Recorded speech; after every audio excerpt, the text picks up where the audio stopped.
of questions from the audience about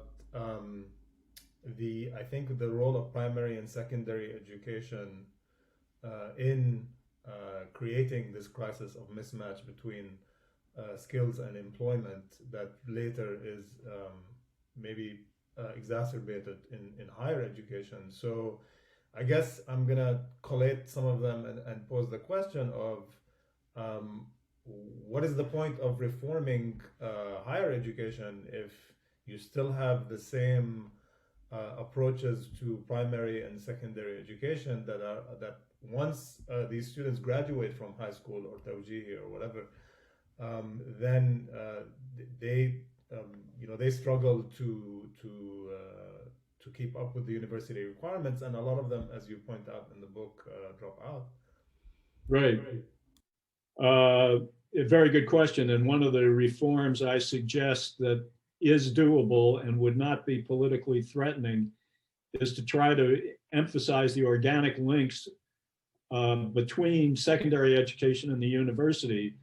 I'm sure if we worked our way back, we would then say you have to look at the organic links between primary education and secondary, so that the whole system of education, K through 12 to university, becomes an organic unit, policy unit, pedagogic unit, maybe even a civil service unit or employment unit.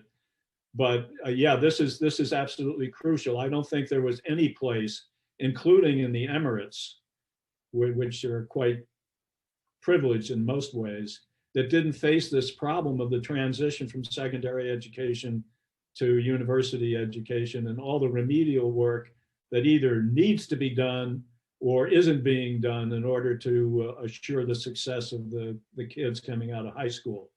And you're right, a second reform very much related, organically related to that, is dealing with the very high dropout rates that Arab countries experience, which are a financial disaster and a kind of social disaster, because you invest and then lose your investment when the kids drop out and fail to complete their degrees.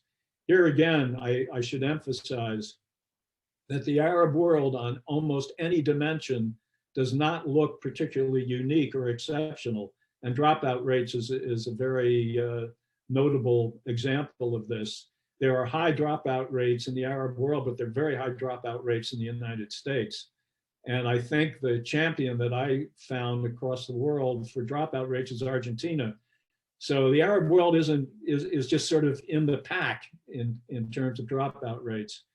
But this is a kind of scourge, because you waste a huge amount of public resources to come up with a kind of net zero result on your investment.